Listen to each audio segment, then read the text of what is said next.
Hey guys, welcome back to Chris and Retro. Today's a significant video in terms of relevance in my own life. And on the other platform, the TikTok platform, and some other things I've shared, I'll let you guys know that I'm at the 7-year point of having lost my driver's license. And it's been a pretty challenging season for sure. I mean, it's been a protracted time. I absolutely deserved what had happened. But we're at that point now where on May 9th, will be submitting all of my substance use details directly from medical providers to to the DMV directly, as well as submitting my application for the review to see that if it's something that I can actually apply for at any point in time. This is all good news. I'm nervous about it. You know, a lot of times things like this don't work out well for me, and so I try to keep my optimism higher this time rather than just going into it expecting to have to do some rework. So I think that we're in good space for it, and I'm pretty excited about it. With it though, it really caused me to reflect on. I got piles of stuff around the camera here, and it's all falling over me. I got to clean up, I guess. Um, with it, it's caused me to reflect on this journey and everything that it took to get here, and all the highs and lows, and the entire season that brought me from that place to this one. Now, just so that you're aware, my history that got me here, at least from a license perspective, that caused me a problem is I have 3 DWIs. I had one in 2010, and then I got two within 6 months, one from 2016 and then 2017. That was in my heavy active use. 2010, I was really just more of a party guy. I could take it or leave it. I was only really drinking it if I went out to a bar or something like that. But then it became medication for me somewhere between 2010 and 2014 or 15. I'm not sure what exactly it was that caused it. I don't even know when it started to take over, but it did. And ultimately, as I've said on the show before, left me homeless, left me a felon, left me with no family and no money, and just total destruction, really. And it was all small compromises. I had a great career before. I had no reason to, burn it down. I have great kids. There was really, other than a divorce, there really wasn't much of anything that I really had to have these issues. But anxiety and depression doesn't care who you are. And alcohol found what started as I thought just, a party situation clearly was taking over as my medication. And so with that, it led me to some really terrible choices. So in October 2016, I had been laid off in October 2015, well, roughly September, October 2015, somewhere in there. And I had a severance that was that was healthy enough that I could get through the year and help my girlfriend at the time deal with some stuff that she had going on and be there to support her as she was going through some issues with getting her kids from Montana, of all places. There was some craziness around it. I won't get into all the detail of it, but we had a lot of work to do. Um, Part of that too is my own procrastination. I didn't really see anything out there that I was going for. And then I went and had a job interview in Stamford, Connecticut, and I was offered the position. However, on my way back, I got a DWI. The thinking is beyond me, but I had been drinking enough during that year off that I was going through withdrawal. And after the interview, and to be stable, I drank, and I drank to excess and got a DWI on the way home. Um, I was incarcerated overnight, released, and went home the next day. While I was going through that process, that relationship ended. I had still didn't have meaningful employment, and by February, life was pretty much falling apart for me. I had been thrown out of my house. I'd had multiple arrests at that point. I was homeless in February 2017. By April 2017, I was kind of sort of I had a job, sort of, wasn't really performing on the job. I had a car, sort of, it was like everything was just dabbling, but wasn't really getting better. I was really just struggling still. And I ended up by getting in a car accident at April 2017, that led to my felony conviction. I've had a lot of felony charges, but that was an actual felony conviction that led me having 7 years with no license. I'm going to share a quick screen with you. I don't know that I've shared this with you guys before, but I'll do it just for context. This is the front of the car that I had barrel rolled on my last DWI. I'm not glorifying this. I'm going to share one other thing with you. Unfortunately, the way I've got this set up, I have to do it this way, so I apologize.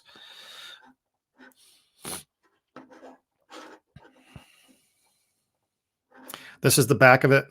And so I went up in the air and landed on this side of it. And as you can see, the cabin of the car is completely intact. And this is the first moment that God really intervened in my destructive life. Well, he probably intervened a lot, but the one that was really obvious was this one. And the whole cabin was intact in the ditch when the rest of the car was really destroyed. And it was pretty evident even then that I was being protected. But at that point in time, I was arrested and had all kinds of stuff go on and all kinds of trouble out of it. Now, I don't want to obsess over the DWI because I really don't find any glory in it at all. Actually, I'm pretty ashamed of that season of my life, and I'm only sharing it with you as a point of vulnerability to let you know that in that place, my father even would say he didn't see this ending well. He confessed later that he told my mother he didn't see it ending well. He also confessed that he had prayed that God would take me because of the chaos that was going on around me. And my dad want me dead? No. But I think he thought I was going to kill myself anyway with the way I was behaving. And what he wanted was my kids not to suffer. He wanted people around me not to suffer. And I was living very selfishly. And what you find in addiction is we find ways to make it everybody else's reason why we're doing it, when actually it's the most selfish thing that we can do is to be active use and destroy everybody around us. It's the most selfish thing we can do. Now, we can call it a disease. We can call it whatever we want to do. And I do believe it is a disease. And I'm not minimizing the fact of that. And I think there should be compassion around addiction, and stigma should not be there, especially if you start to get better. However, when you're in active use and you're finding more and more ways to get your stuff and you're using everybody around you, it's the most selfish thing ever. You're only thinking about you. You're not thinking about the well-being of others. And so when I finally woke up and started thinking about others more than myself, actually, it started with some of it was selfish. I wanted to get better for me. But at the same time, I got so sick of being destructive, I just couldn't take it anymore. And through the 7 years, it's been a daily fight at times. It's been an hourly fight at times. One of the things, one portion of my season, when I first got started, I was working 3 different jobs, one in a manufacturing plant up the road here, a restaurant with my friend, and I was working in the emergency department as a peer. I was walking an estimated 160 miles a month because I had a bike and it got stolen. I couldn't drive. Uber wasn't readily available in the winter around here. And I was working all hours of the day. So I was putting a ton of miles on my feet in a month. And there was an estimate through one of those pedometers that was on my phone. So when I look at the total, what I did through this season, if you look at this as a daily view, this is April 2017.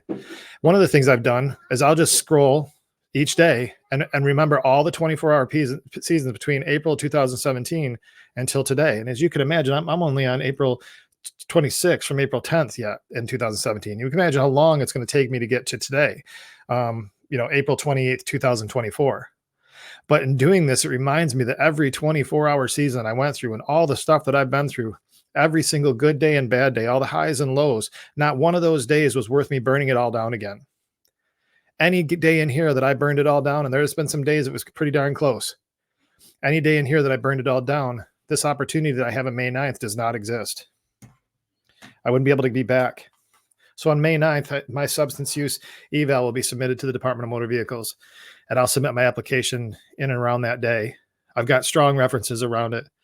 And I've done some court. I've had to be in court about 6 different times to deal with past tickets to get myself in a place where I was eligible. And we'll see where we go from there. And then it's a matter of taking my test as if I was 15 again in New York. But, that's neither here nor there. The journey has been long. And I didn't think of it as 7 years. At no point was it really 7 years to me. I knew it was going to be someday out there. And 7 years went by super quick looking back on it. I wouldn't have said that on the other side.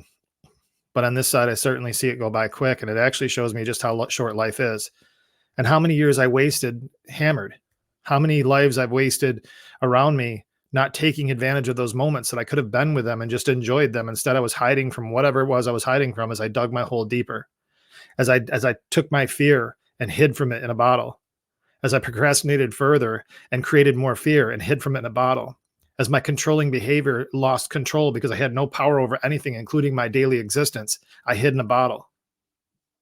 I knew the closing time of every liquor store in my town. I knew the opening time of every liquor store in my town. I knew exactly how much I needed to make sure I had so I could get through the night and get to the opening and closing of those stores. That's how desperate I was as an alcoholic. I thank God by his grace today I'm not that man. I still am an alcoholic, and I still have to be careful of my thinking.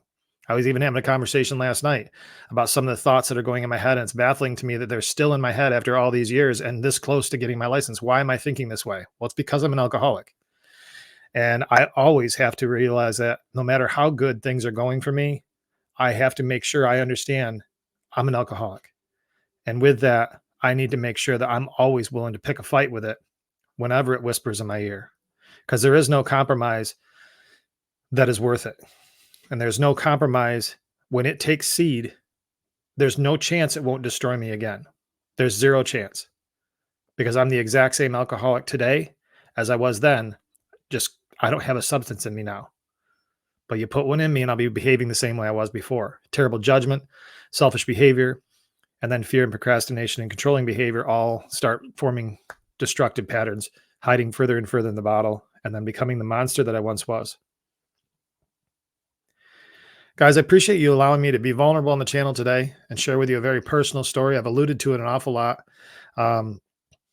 I don't think highly of myself for going through that. And I think a lot of times when I share on here, some people think that I've actually been told I profit from it.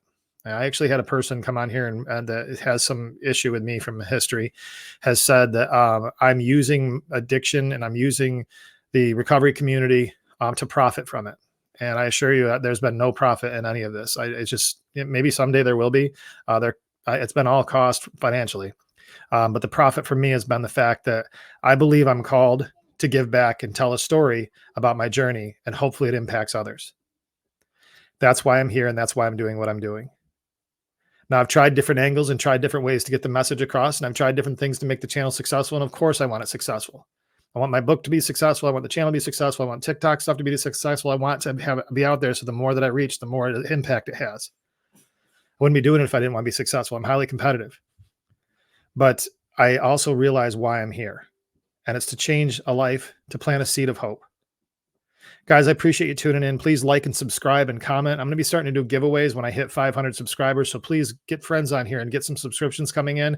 I'm going to start giving away stuff for comments that have been made after 500 on its way up to 1,000. Thank you for tuning in between now and the next time we talk. Please stay out of trouble.